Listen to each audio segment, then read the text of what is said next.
ठीक। Hello friends, स्वागत है ड्रीम आईएएस के इस ऑनलाइन और ऑफलाइन इंस्टीट्यूट में। जैसे अब लेट तो वैसे भी हम लोग हो ही गए हैं, लेकिन अब ज़्यादा लेट नहीं करेंगे, हम लोग स्टार्ट करेंगे इसी में आगे कंटिन्यू। पहले एक बार देखें वॉइस क्लियर है।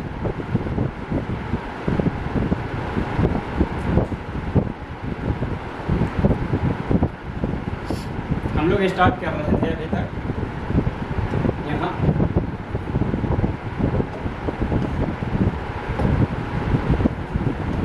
12वें नंबर का चैप्टर क्लाइमेट या जलवायु।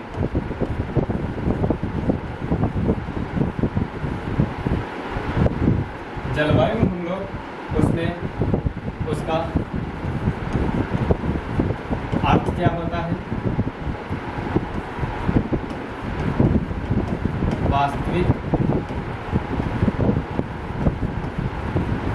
अर्थ क्या है,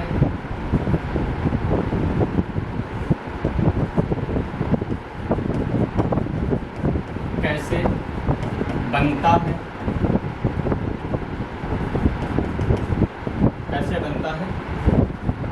और भारत में आगमन।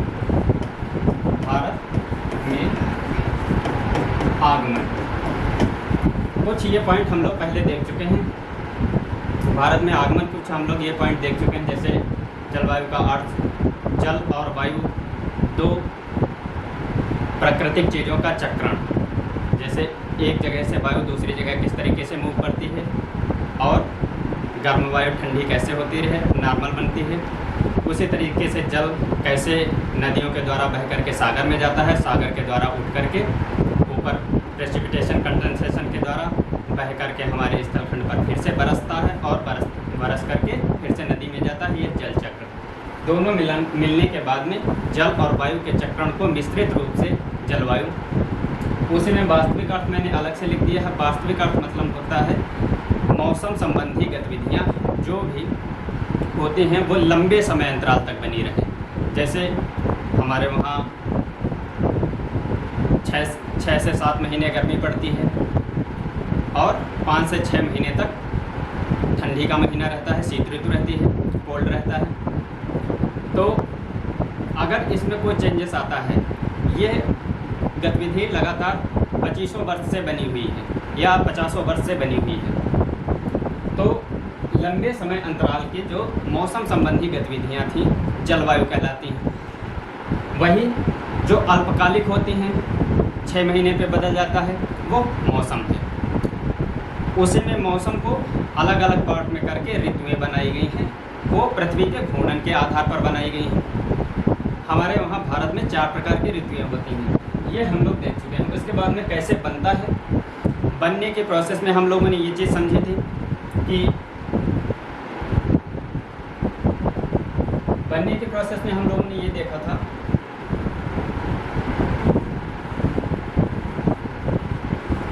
कुछ ऐसे भारत मैंने बना लिया,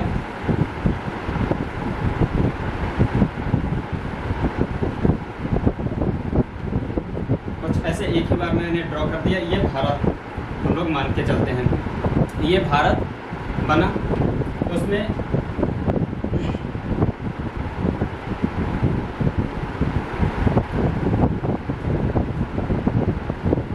यहाँ कुछ 21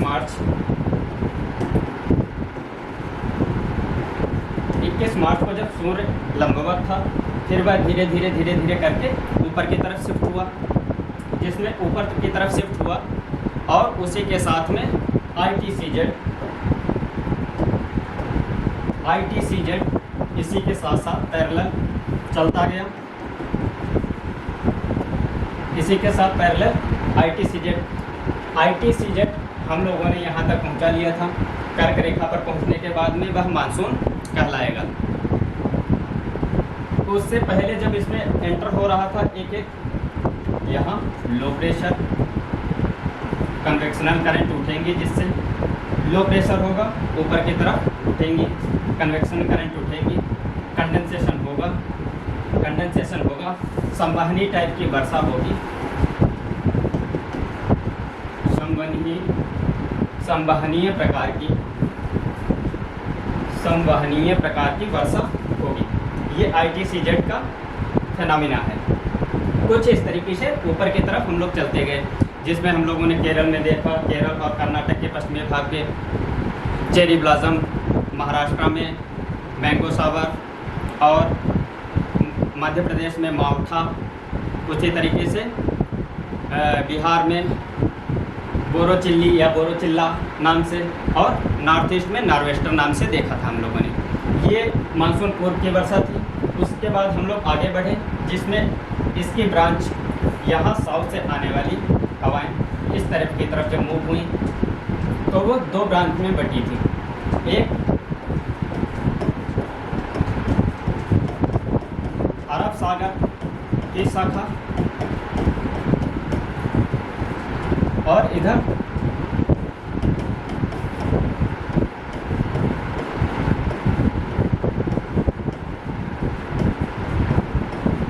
बंगाल खाड़ी की शाखा। कन्या और कुमारी नाम से मैंने बताया था। कन्या, एक बनी कन्या और एक बनी कुमारी। तो कन्या की स्टोरी हम लोगों ने कल देख ली थी, वाटर डिवाइडिंग रेंज की यहाँ से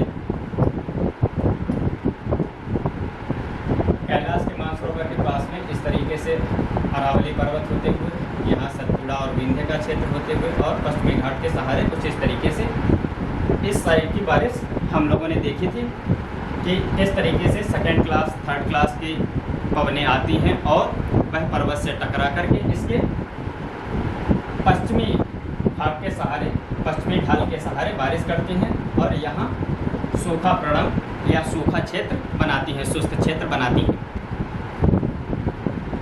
अब यहाँ हम लोग आगे बढ़ने वाले हैं। इसमें हम लोग आज देखने वाले हैं। मैंने 5-7 मिनट लिए जिसमें आपको पीछे का रिवाइज कराया, क्योंकि काफ़ी लंबे समय से क्लासेज नहीं हुई थी तो थोड़ा सा पीछे से कनेक्ट करना भी ज़रूरी था। अब हम लोग यहाँ से देखेंगे जिसमें बे ऑफ बंगाल की ब्रांच जाएगी और वह किस तरीके से इसमें बारिश करेगी। यहाँ भारत का फिर से एक मैप बना लें।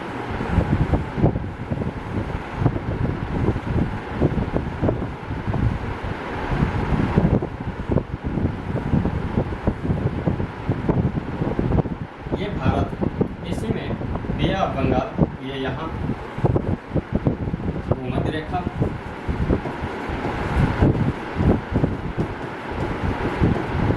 भूमध्य रेखा और ये यहाँ कर्क रेखा।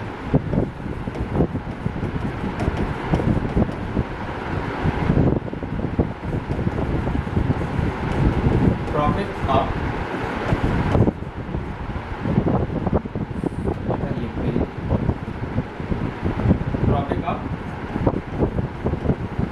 कैंसर या कर्क रेखा।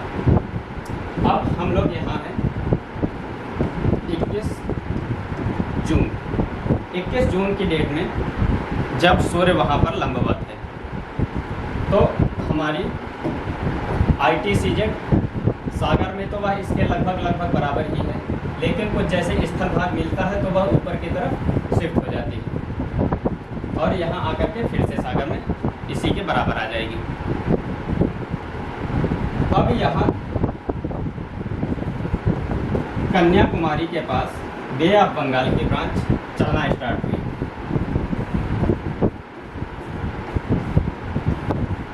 जो पूर्वी घाट के पैरेलल या समानांतर जा रही है। यहाँ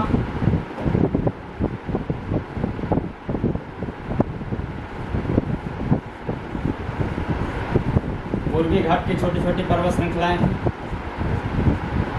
अलग अलग खंडित भाग में। यहाँ नीलगिरी वाला क्षेत्र है।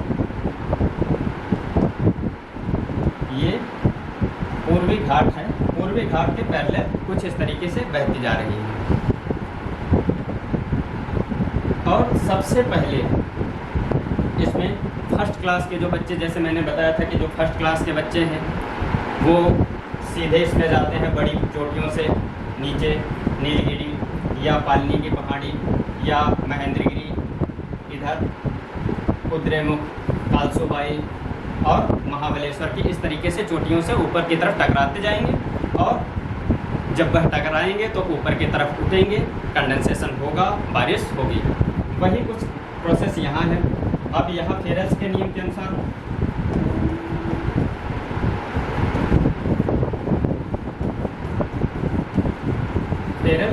अनुसार या कोरियालिस बल के प्रभाव, कोई भी ऑप्शन दे सकता है। कोरियालिस बल के कारण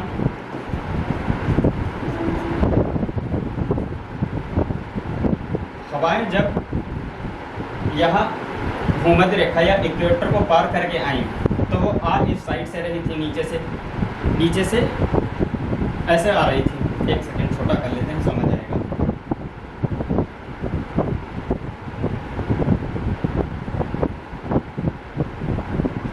हवाएं कुछ इस तरीके से ऐसे आ रही थी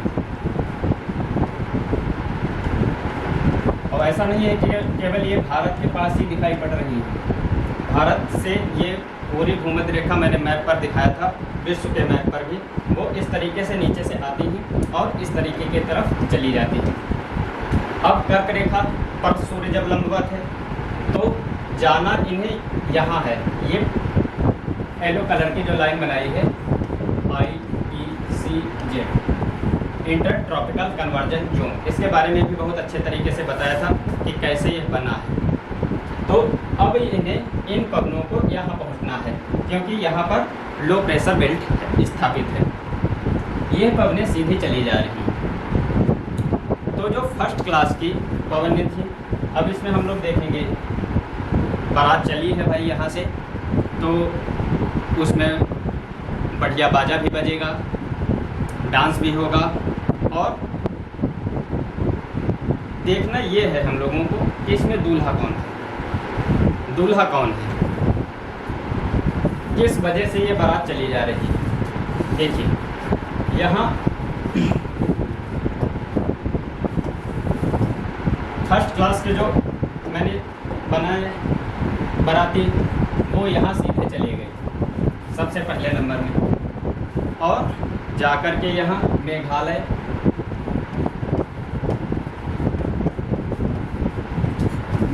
के मानिसराम या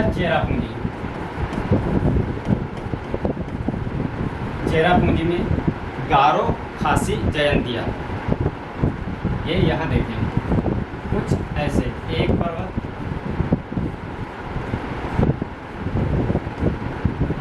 दूसरा और तीसरा, कुछ इस तरीके से मेघालय का क्षेत्र इस तरीके से ले लिया है। ये वाला जूम करें, बड़ा करें तो कुछ इस तरीके से दिखाई पड़ेगा।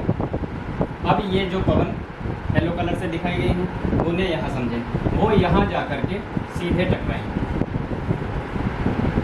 पर्वत पर्याप्त ऊंचे हैं, जिनकी ऊंचाई पर्याप्त है। और दूसरी बात, इन्होंने जितना भी मॉइस्चर यहाँ बंगाल की खाड़ी से और यहाँ हिंद महासागर से जो भी इन्होंने इकट्ठा किया है, एकत्रित किया है, वो ले जा कर के सीधे इन बड़ी पहाड़ियों से जा कर के टकराए और बहुत ज़्यादा मात्रा में, पर्याप्त मात्रा में वर्षा करी, जिससे यहाँ विश्व का सबसे अधिकतम, विश्व का सर्वाधिक वर्षा वाला क्षेत्र, विश्व का सर्वाधिक वर्षा वाला क्षेत्र यहाँ ये वाली गारो है,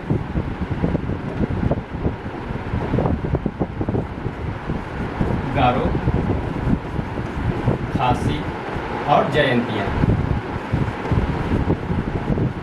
गारो, खासी और जयंतिया। इसमें खासी पहाड़ी पर स्थित हैं दोनों, मानिसराम भी और चेरापूंजी भी। बस ऐसे पॉइंट रखते रहें, यहाँ मान लो और यहाँ मान लो, मुश्किल से 10, 12, 15 किलोमीटर का अंतर होगा, दोनों इसी पहाड़ी पर अवस्थित हैं। जब ये पहली बार में इतना ज़्यादा मॉइस्चर इकट्ठा करके ले जा रहे थे और सीधा सीधा जा कर के वहाँ बारिश करी, तो बारिश इतनी ज़्यादा मात्रा में हुई कि औसतन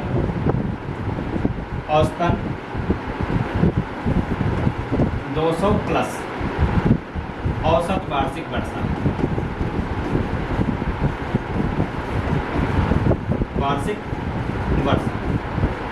यहाँ हम लोग देख रहे थे कि यहाँ कुछ एक बार 200 तक हुई थी, उसके बाद में 180, 150 और नीचे की तरफ 120, इसी तरीके से घटते घटते यहाँ तक आते आते कुछ 120 बची थी, जो नर्मदा घाटी और ताप्ती नदी घाटी के बीच में इतनी बारिश हुई थी।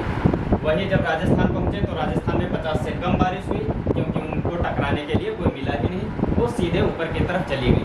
और उत्तराखंड और हिमाचल प्रदेश वाले क्षेत्र में 100 के लगभग बारिश की। वही यहाँ हम लोग देख रहे हैं 200 प्लस सेंटीमीटर भी चला जाता है बारिश। ये जब हो जाने के बाद यहाँ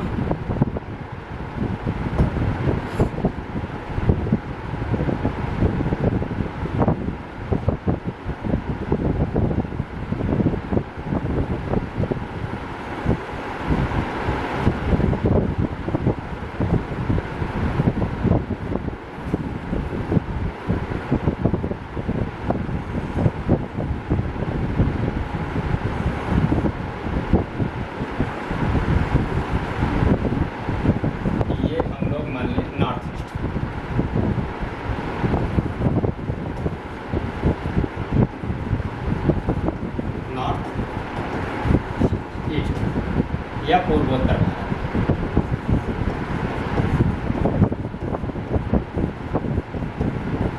भारत, यहाँ से हम लोग पूर्वोत्तर देख रहे हैं।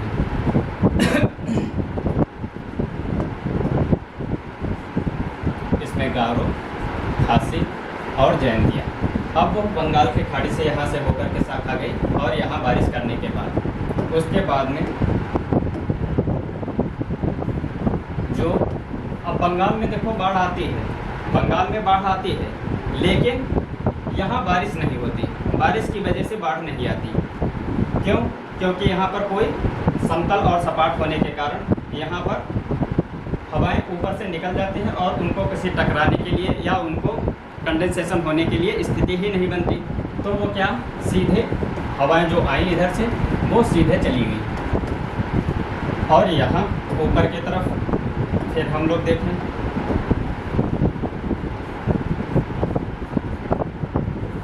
डफला, मिरी, अबोर और मिसमी, और इधर Naga hills, Patkai Bum, Manipur hills, Mizo hills, कुछ इस तरीके से पर्वत श्रृंखलाएं, इनको मिजो, मणिपुर हिल्स,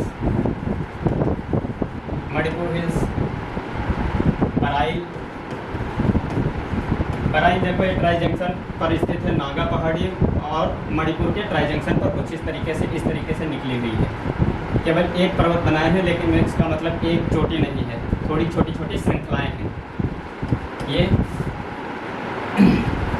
नागा हिल्स और ये डाफला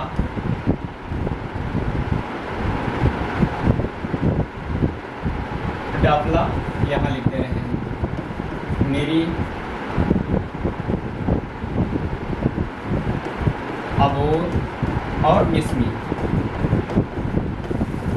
डाफला, मिरी, अबोर, मिसमी, और ये पूर्व इस तरीके से पर्वत श्रृंखलाओं के बीच में ये यहाँ से हमारी मानसून की बे ऑफ बंगाल की ब्रांच जो फर्स्ट क्लास के स्टूडेंट हैं वो यहाँ जा कर के पहुँचे। अब दूल्हे राजा पहुँचे, अब इनको जाने के लिए जगह ही नहीं है। कहाँ पहुँचे? कोहबर में पहुँच गए।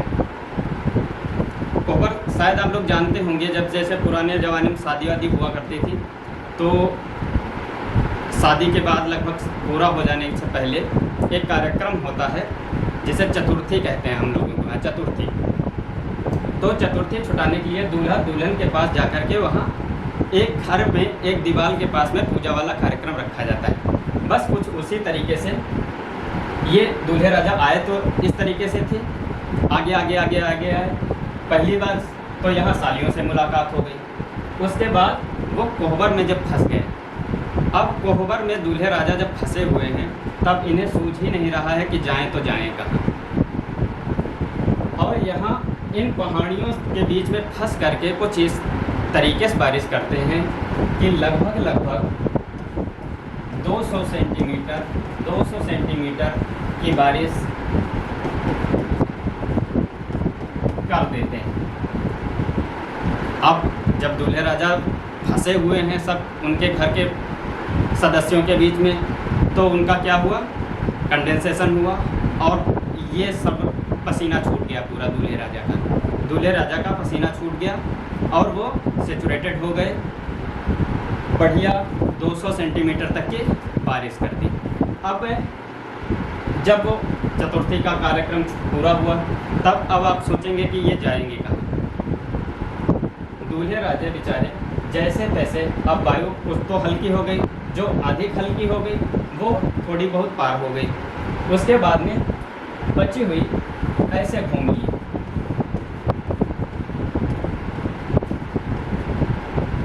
लिए वापस जा रहे हैं। अब यहाँ हम लोग देखें, अगर यहाँ पहुँचने के बाद में इनको जाना तो यहीं है लो प्रेशर के पास में। जैसा मैंने पहले बताया कि इंडियन मानसून के आने में यहाँ 3 चीज़ें काम कर रही हैं। यहाँ ऊपर तिब्बत का पठारी भाग, यहाँ राजस्थान और पाकिस्तान में स्थित थार मुल्तान का पठार, वहीं यहाँ हिमालय से निकलने वाला एल्बिडो हम लोग आगे एक कहानी सुनाते हैं बढ़िया। अब वो कहानी हमें भी याद हो गई है, वही क्रम से बताते हैं तो वो ज़रूर याद आ जाती है। तो खैर वो एल्बिडो वाले चैप्टर में देखेंगे हम लोग, आगे एल्बिडो जानेंगे फिर। तो इन तीनों का कारण है, लेकिन मानसून आने का मेन कारण जब मैंने बताया था कि ऑप्शन कौन सा टिक करना होगा, जब 4 ऑप्शन दिए रहे होंगे तो 4 में से कौन सा आपको सही करना है, तो यूपीएससी तो एक ही क्वेश्चन सही मानेगा। ऑप्शन सभी सही लगेंगे आपको, क्योंकि ऑप्शन इतना पास के बनते हैं कि सभी सही लगते हैं आपको। और हम लोग क्या करते हैं, उपयुक्त सभी या फिर लगा देंगे, या फिर कहीं तिब्बत का पठार कहीं ज़्यादा बड़ा है, अधिक ज़्यादा क्षेत्रफल है उसका, तो उसका क्षेत्रफल को बेस मानते हुए या कुछ भी दिमाग में आ सकता है, हम लोग यही सही कर देते हैं। लेकिन ऐसा नहीं है, मेन इम्पॉर्टेंट हमें यही थार के मरुस्थल और पाकिस्तान के मुल्तान क्षेत्र को ही देना है। यहाँ लो प्रेशर है। अब जब दूल्हे राजा को घूमने का मौका मिला तो वो कुछ इस तरीके से ऐसे घूमते हुए जा रहे हैं। जबकि बे ऑफ बंगाल की मैंने बताई थी एक ब्रांच इस तरीके से, इधर अरब सागर वाली एक ब्रांच इस तरीके से भी आई थी। अब हम लोग जैसे क्वेश्चन बनेगा कि कलकत्ता से हम लोग अगर दिल्ली की तरफ जाते हैं और उसमें से शहरों का नाम दे दिया जाए, जैसे कलकत्ता ऊपर की तरफ बढ़ के आए हुगली, उसके बाद में पढ़ कर के आए मानसिंह एक यहाँ पर बिहार का ज़िला है, उसके बाद में बिहार में पटना के बाद हम लोग फिर बनारस के बाद में और ऊपर बढ़े लखनऊ से फिर मेरठ और दिल्ली तक। अगर जो इस तरीके से क्रम सेट करें तो हम लोग देखेंगे बारिश का यहाँ से कुछ इस तरीके से सबसे ज़्यादा बारिश इस क्षेत्र में, उसके बाद में बारिश घटती जाएगी और यहाँ बारिश नाम मात्र होगी तो होगी, नहीं होगी तो नहीं भी हो सकती है। यही कोई और बारिश उत्तर प्रदेश के पूर्वी मैदानी क्षेत्र में 150 के समथिंग 150 सेंटीमीटर औसत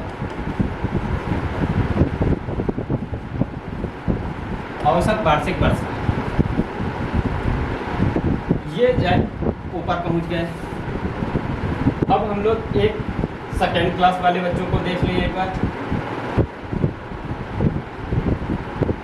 सेकेंड क्लास वालों को देखें, जिसमें एक मैप और बना लें कुछ इस तरीके से, ऐसे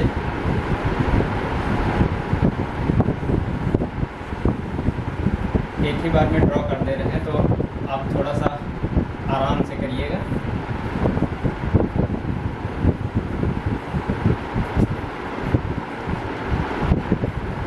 ये भारत, अब हम लोग सेकेंड क्लास वालों को देख लें। पहली बात तो जब कोरियालिस बल था तो इनको इसी तरीके से जाना चाहिए था, और फर्स्ट क्लास वाले बच्चे इधर चले भी गए क्योंकि उन्हें कोई दिक्कत ही नहीं हुई। दूसरा, यहाँ सेकेंड क्लास वाले बच्चे जो यहाँ जा रहे हैं वो कुछ इस तरीके से नाचते हुए जाएंगे। क्या कर रहे हैं? डांस करते हुए। भाई बारात चली है तो घूमते नाचते जाएंगे। ये क्या है? चक्रवात। उष्णकटिबंधीय चक्रवात।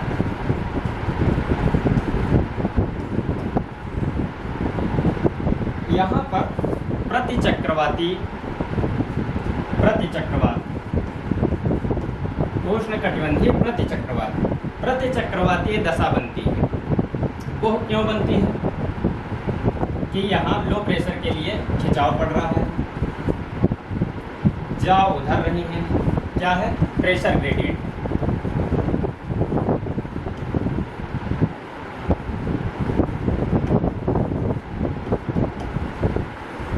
प्रेशर ग्रेडियंट, ये प्रेशर ग्रेडियंट, प्रेशर एनॉमली अलग चीज़ है। प्रेशर एनॉमली अलग चीज़ है। ये किसी और टॉपिक में हम लोग फिर से देखेंगे, प्रेशर ग्रेडियंट और प्रेशर एनॉमली। बस इतना आप समझ लीजिए।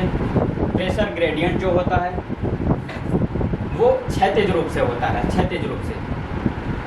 प्रेशर एनॉमली जो होता है वो वर्टिकल, कुछ इस तरीके से ऊपर की तरफ। अगर जो कोई टेम्परेचर का, दाब का प्रभाव पड़ रहा है तो प्रेशर एनॉमली, और जो क्षैतिज रूप से प्रेशर की वजह से हवाएं घूम जा रही हैं वो प्रेशर ग्रेडियंट। अभी हम लोग इतना ही समझेंगे। तो इसी वजह से प्रेशर ग्रेडियंट, यहाँ पर प्रेशर इतने ज़्यादा लो हो गया है, जैसे मैंने बताया कि बार बार मैं यही कह रहा हूँ कि लो प्रेशर, ठीक ठाक लो प्रेशर मेंटेन हो गया है, जिस वजह से टेम्परेचर भी यहाँ का हम लोग देखते हैं कि रिकॉर्ड स्तर पे जाता है। 48 से 50 डिग्री सेंटीग्रेड तक चला जा रहा है। सबसे हाईएस्ट टेम्परेचर यहीं बीकानेर बाड़मेर का क्षेत्र में ही नापा गया है। तो ये प्रेशर ग्रेडियंट की वजह से यहाँ पर अब जाना अंदर चाहती है, जाना उधर है, जाना उधर है। फिर फेरल का नियम लगेगा, फेरल के नियम से इन्हें जाना उधर है, लेकिन प्रेशर ग्रेडियंट की वजह से इनको इधर की तरफ खिंचाव बन गया है। तब ये क्या कर रहे हैं? हवाएं घूम जा रही हैं। कुछ इसी वजह से हम लोग देखते हैं कि बंगाल की खाड़ी में चक्रवात आते रहते हैं। अभी रिसेंट 2-3 महीने पहले का एक दाना नाम का चक्रवात आया है, और ये चक्रवात हम लोग हर साल लगभग एक आधा देख लेते हैं। दाना नाम का नामकरण